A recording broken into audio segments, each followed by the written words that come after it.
हर हर महादेव। श्री शिवाय नमस्तुभ्यं।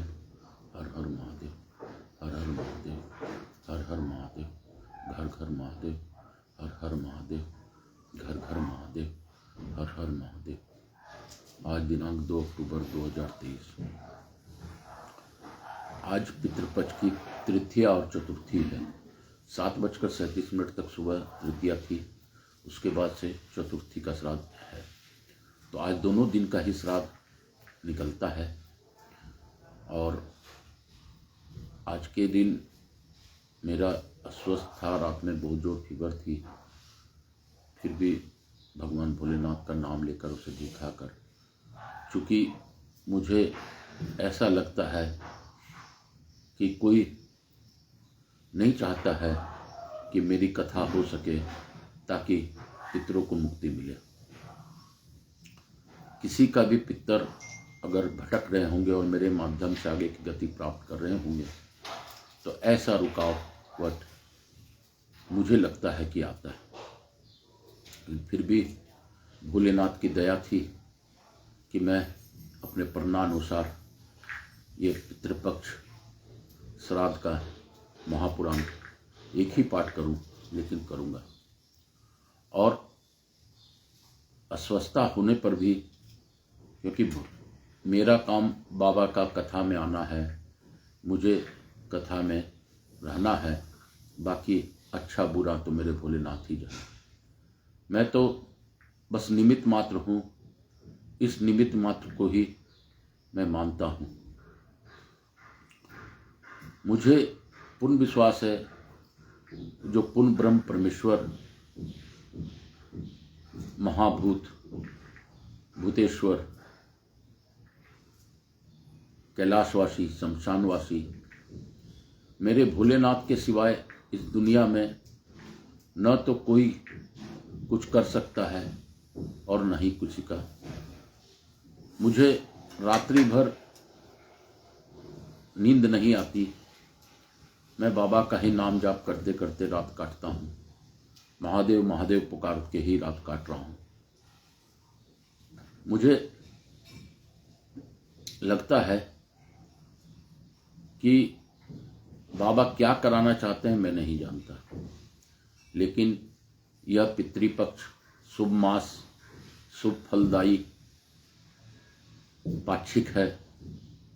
मेरे बुआ जी के पुत्र राकेश केडिया ने भी अभी गया श्राद्ध का प्रण उठाया है और गया जी में वो लोग भी श्राद्ध कर रहे हैं। तो कहीं ना कहीं ये भी सत्य है कि शिव 71 पीढ़ी को तारते हैं, भोलेनाथ 71 पीढ़ी को तारते हैं, शिव महापुराण 71 पीढ़ी को तारती है। इसके दर्शन मात्र से आपके जीवन में 71 पीढ़ी तर जाते हैं। इनका महापुराण का दर्शन, शिव जी का दर्शन अलौकिक है। फिर भी मैं भोले बाबा का धन्यवाद देते हुए यहाँ के स्थान देवता, वास्तु देवता, ग्राम देवता, क्षेत्रपाल देवता, आप सबों को नमन करते हुए आज की कथा प्रारंभ करता हूँ। यहाँ के स्थान देवता, वास्तु देवता, ग्राम देवता, क्षेत्रपाल देवता, मेरी कुलदेवी केशर सती माता और मेरे गुरु सांवरिया बाबा के चरणों में आशीर्वाद प्राप्त करते हुए प्रदीप मिश्रा जी को आह्वान करते हुए, उनसे भी मानस रूपी आशीर्वाद प्राप्त करते हुए, और मैं अपना परिचय देते हुए आज की कथा को आरंभ करूंगा। मैं आकाश कुमार राजगढ़िया, बंसल गोत्र उत्पन्नो हम, उमा शंकर नारायणी देवी राजगढ़िया का पुत्र, बाबूलाल चमेली देवी का पौत्र, शिवदास जी चंपा देवी का पड़पौत्र। मैं भगवान भोलेनाथ से प्रार्थना करते हुए आज की कथा आरंभ करता हूँ कि हे बाबा, जो भी यह कथा सुने, देखे, स्मरण करे, मेरे बंधु बांधव जो भी इस कथा की ओर उनका 5 मिनट 10 मिनट जो भी सुने, उनसे ही उनके पितरों की मुक्ति प्राप्त हो जाए और उनका उपेक्षा पूर्ण हो। महादेव, मैं तो बस निमित्त मात्र हूँ। महादेव, मेरे कष्ट अगर आ रहे हैं तो यानी मैं आपके नज़दीक जा रहा हूँ, ये भी सत्य है। उसी प्रकार सत्य है जैसे दिन और रात। महादेव, मैं आपको पुनः ध्यान करते हुए अपने गुरु की आज्ञा अनुसार आज कथा प्रारंभ करता हूँ, क्योंकि थोड़ा सा जब भी करूँगा। ओम नमः शिवाय श्री गुरुदेव दत्त। ओम नमः शिवाय श्री गुरुदेव दत्त। ओम नमः शिवाय श्री गुरुदेव दत्त। ओम नमः शिवाय श्री गुरुदेव दत्त। ओम नमः शिवाय श्री गुरुदेव दत्त। ओम नमः शिवाय श्री गुरुदेव दत्त। ओम नमः शिवाय श्री गुरुदेव दत्त। ओम नमः शिवाय श्री गुरुदेव दत्त। कल हम लोगों ने पार्वती खंड का प्रथम अध्याय पढ़ा था और आज हम लोग द्वितीय अध्याय से प्रारंभ करेंगे।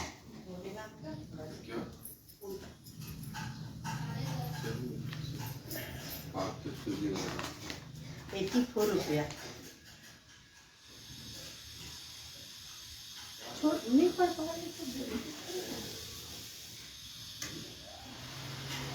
पितरों के 3 मानसी कन्याएं मैना, धन्या और कलावती के पूर्व जन्म का वृत्तांत तथा संकादिक द्वारा प्राप्त शाप एवं वरदान का वर्णन। नारद जी बोले, हे महाप्राज्ञ, हे विजय, अब आदर पूर्वक मैना की उत्पत्ति का वर्णन कीजिए और शाप के भी विषय में बताइए। इस प्रकार मेरे संदेह को दूर कीजिए। ब्रह्मा जी बोले, हे नारद, हे सुतवर्य, हे महाबुद्ध, आप इन मुनिगणों के साथ विवेक पूर्वक मैना की उत्पत्ति के वृत्तांत को अत्यंत प्रेम पूर्वक सुनिए। मैं कह रहा हूँ, हे मुने, मैंने अपने दक्ष नामक जिन पुत्र को चर्चा पहले की थी, उनके यहाँ सृष्टि की कारणभूता 60 कन्याएं उत्पन्न हुई। उन्होंने उन कन्याओं का विवाह श्रेष्ठ कश्यप आदि के साथ किया है। हे नारद, यह सारा वृत्तांत आपको विदित ही है। अब प्रस्तुत कथा का श्रवण कीजिए। उन्होंने उनमें से सौधा नाम की कन्या पितरों की को दी। उस सौधा से धर्म मूर्ति रूपा सौभाग्यवती 3 कन्याएं उत्पन्न हुई। हे मुनीश्वर, उन कन्याओं के पवित्र सदा विघ्नों का हरण करने वाले तथा महामंगल प्रदान करने वाले नामों को मुझसे सुनिए। सबसे बड़ी कन्या का नाम मैना, मंझली कन्या का नाम धन्या तथा अंतिम कन्या का नाम कलावती था। ये सभी कन्याएं पितरों के मन से प्रादुर्भव हुई थी। ये आयोनिजा कन्याएं लोकाचार के अनुसार सौधा की पुत्रियां कही गई। इनके पवित्र नामों का उच्चारण करके मनुष्य समस्त कामनाओं को प्राप्त कर लेता है। हे जगत वंदनिया, लोक माता, परमानंद को देने वाली, योगिनी स्वरूपा, उत्कृष्ट ज्ञान की निधि तथा तीनों लोकों में विचरण करने वाली हुई। हे मुनीश्वर, एक समय की बात है, वे तीनों बहनें भगवान विष्णु को निवास स्थान श्वेत द्वीप में उनके दर्शन के लिए गई। भक्तिपूर्वक विष्णु को प्रणाम तथा उनकी स्तुति करके वे उनकी आज्ञा से वहीं रुक गई। वहाँ उस समय बहुत बड़ा समाज एकत्रित था। हे मुने, उसी अवसर पर मुझ ब्रह्मा के पुत्र सनकादि सिद्धगण भी वहाँ गए और श्रीहरि को प्रणाम कर वहाँ उनकी आज्ञा से बैठ गए। तब सभी लोग सनकादिक मुनियों को देखकर वहाँ बैठे हुए लोकवंदित देवता आदि को प्रणाम करके सिद्ध उठ खड़े हुए। किंतु है मुने वे तीनों बहन प्रात पर शंकर की माया से मोहित होने के कारण प्रारब्ध से विवश हो नहीं होती। शिव जी की माया अत्यंत प्रबल है, जो सब लोगों को मोहित करने वाली है। समस्त संसार उसी के अधीन है। वह शिव की इच्छा कहीं जाती है, उसी को प्रारब्ध भी कहा जाता है। उसके अनेक नाम हैं। वह शिव की इच्छा से ही प्रवृत्त होती है, इसमें संदेह नहीं है। उसी शिव माया के अधीन होकर उन कन्याओं ने सनक आदि को प्रणाम नहीं किया। वे केवल उन्हें देखकर विस्मित हो बैठी रह गईं। ज्ञानी होते हुए भी संतादिक मुनीश्वरों ने उनके उस प्रकार के व्यवहार को देखकर अत्याधिक असहज क्रोध किया। तब शिव जी की इच्छा से मोहित हुए योगीश्वर सनत कुमार क्रोधित होकर दंडित करने वाले श्राप देते हुए उनसे कहने लगे। सनत कुमार बोले, तुम तीनों बहनें पितरों की कन्या हो, यद्यपि मूर्ख, सद ज्ञान से रहित और वेद तत्व के ज्ञान से सुनी हुई हो।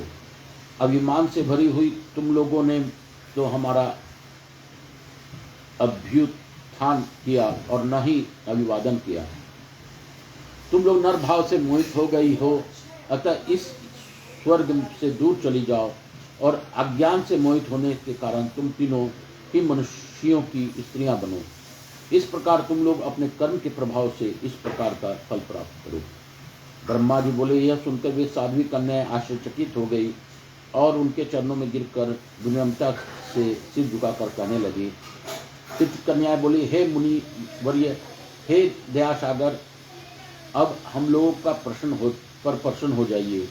हम लोग मूढ़ होने के कारण आपकी श्राद्ध से प्रणाम नहीं किया। हे विप्र, अतः हम लोग उनका फल पाया है। महामुने, उसके आपको दोष नहीं है।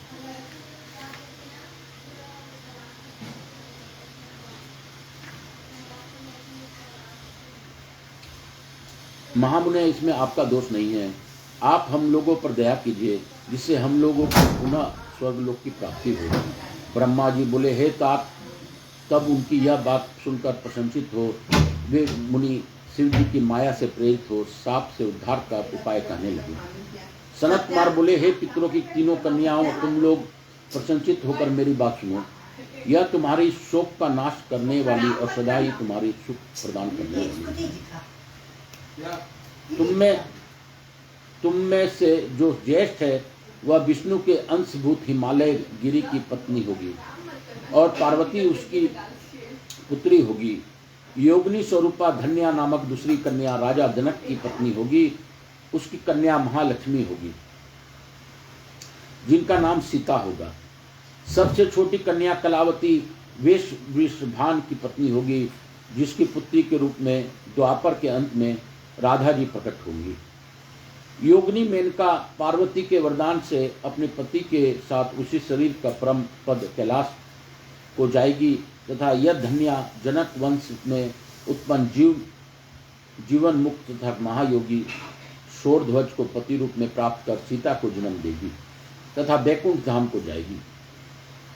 वृषभान के साथ विवाह होने के कारण जीवन मुक्त कलावती भी अपनी कन्या के साथ गोलोक जाएगी, इसमें संशय नहीं है। इन संसार में बिना व्यक्ति के किसी को कहाँ महत्व प्राप्त होगा। उत्तम कर्म करने वालों को दुख दूर हो जाने पर उन्हें दुर्लभ सुख प्राप्त होता है। तुम लोग पितरों की कन्याएं हो और स्वर्ग में विलास करने वाली हो। अब विष्णु का दर्शन हो जाने के से तुम लोग कर्म का क्षय हो गया है। यह कहकर क्रोध रहित हुए मुनीश्वरों ने ज्ञान भोग तथा मोक्ष प्रदान करने वाले शिव जी का स्मरण करके पुनः कहा, हे पितृ कन्याओं, तुम लोग प्रीति पूर्वक मेरे दूसरी बात भी सुनो, जो अत्यंत सुखदायक है। शिव जी में भक्ति रखने वाली तुम लोग सदा धन्य माने और बार बार पूजनीय हो। मैना की कन्या जगदम्बिका पार्वती देवी परम कठोर तप कर शिव जी को पत्नी होगी। धन्या की पुत्री कही गई सीता भगवान राम की पत्नी होगी, जो लौकिक आचार का आश्रय लेकर उनके साथ विहार करेगी। और साक्षात गोलोक वासिनी कलावती पुत्री राधा अपने गुप्त स्नेह से बंधी हुई श्री कृष्ण की पत्नी हुई। ब्रह्मा जी बोले, इस प्रकार कहकर सबके द्वारा स्तुत वे भगवान सनत कुमार मुनि अपने भाइयों सहित वहीं अंतर्ध्यान हो गए। हे तात पितरों की मानसिक कन्याएं, वे तीनों बहनें पाप रहित हो सुख पाकर अब तुरंत अपने धाम को चली गई। इति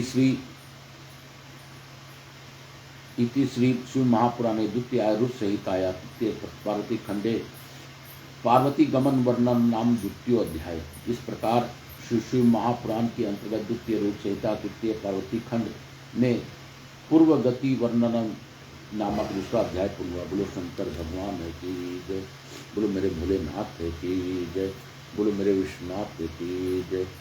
शिव काशी काशी काशी शिव काशी काशी काशी शिव काशी काशी काशी शिव काशी मोक्ष नगरी काशी की जय, मोक्ष नगरी काशी की जय, मोक्ष नगरी काशी की जय। आज की कथा को मैं यहीं पे विराम दूंगा। स्वस्थ पूर्णतः ठीक नहीं है, फिर भी भगवान की शक्ति के कारण, भोलेनाथ की दया के कारण मैं यह एक पाठ भी कर पाया। मुझे पूर्ण विश्वास है जो भी इस पाठ को सुनेगा उनको पितरों की गति होगी और मेरे भी जो पितर मुझसे मुक्ति चाह रहे हैं उनकी भी मुक्ति प्राप्ति होगी। जाने अनजाने में हम लोग तिथि भी नहीं जानते हैं हमारे पूर्वजों का जो हम लोग का भटक रहे हैं।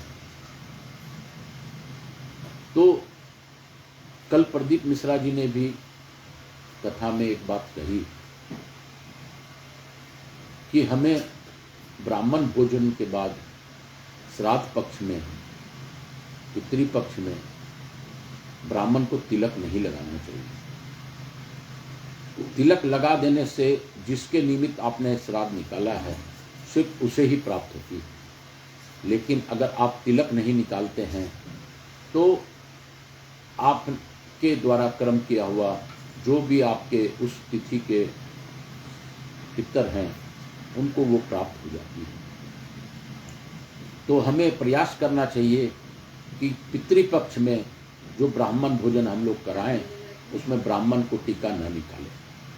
ब्राह्मण हो या ब्राह्मणी हो जो भी हो आप टीका न निकालें। लेकिन अनदिनवा यानी कि दाग तिथि इत्यादि पे जब आप भोजन कराएं तो उनको तिलक अवश्य लगाएं। लेकिन पितृपक्ष में तिलक का विधान उन्होंने नहीं बताया। तो हम लोग को भी प्रयास करना चाहिए। हम लोग भी अपने जीवन में छोटी छोटी बातों को शामिल कर अपने जीवन से कष्टों को निवारण कर सकते हैं। हे महादेव, हे यहाँ के स्थान देवता, वास्तु देवता, ग्राम देवता, क्षेत्रपाल देवता, आप लोग का धन्यवाद है। आप लोग मेरे बुलाने पर आए, अपनी कृपा दृष्टि रखी। कुलदेवी माता, केशवती माता का धन्यवाद है। हे माँ, आप लोग अपने अपने स्थान को गमन करें, लेकिन गणेश जी महाराज, रिद्धि सिद्धि, शिव महापरिवार, कुबेर जी महाराज, लक्ष्मी जी महारानी हमारे यहाँ विराजमान रहकर सभी पर अखंड कृपा करें। हे महादेव, मैं आकाश रजगड़िया पंसल गोत्रोत्पन्न हम आपसे आज प्रार्थना करता हूँ कि जिनका भी तिथि श्राद्ध है उनको मिले, उनकी गति हो और मुक्ति प्राप्त हो, ऐसी मेरी प्रार्थना है। हे महादेव, मेरे बुआ जी के लिए जो गया श्राद्ध चल रहा है बुआ के परिवार में, उन परिवार को भी मुक्ति आगे की मिले, ऐसी मेरी प्रार्थना है। हे महादेव, मैं तो बस प्रयास कर रहा हूँ, मैं तो एक निमित्त मात्र हूँ। करने वाले आप हैं, करवाने वाले आप हैं, बोलने वाले आप हैं, सुनने वाले आप हैं। हर हर महादेव। इसके साथ ही आज की कथा यहीं पर विराम दूंगा और आप लोगों से अनुरोध करूंगा, संभव हो तो दत्त भगवान का जप और भोलेनाथ का जप करते रहिए। पितृपक्ष में मन में मानस रूप से किया हुआ जप, जरूरी नहीं कि आप बैठ कर ही करें, चलते फिरते भी करेंगे तो आपको उसका लाभ मिलेगा।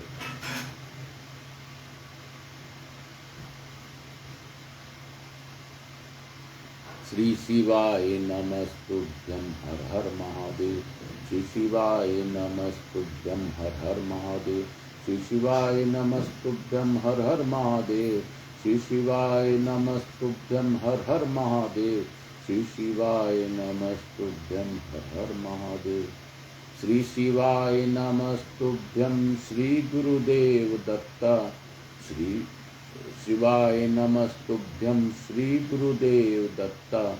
श्री शिवाय नमस्तुभ्यं श्री गुरुदेव दत्ता। श्री शिवाय नमस्तुभ्यं श्री गुरुदेव दत्ता। श्री शिवाय नमस्तुभ्यं श्री गुरुदेव दत्ता। श्री गुरुदेव दत्ता। श्री गुरुदेव दत्ता। श्री गुरुदेव दत्ता। श्री गुरुदेव दत्ता। श्री गुरुदेव दत्ता। श्री गुरुदेव दत्ता। आज की कथा को यहीं पे विराम देते हुए आप सबों को पुनः नमन करते हुए हर हर महादेव। श्री शिवाय नमस्तुभ्यं हर हर महादेव। हर हर महादेव।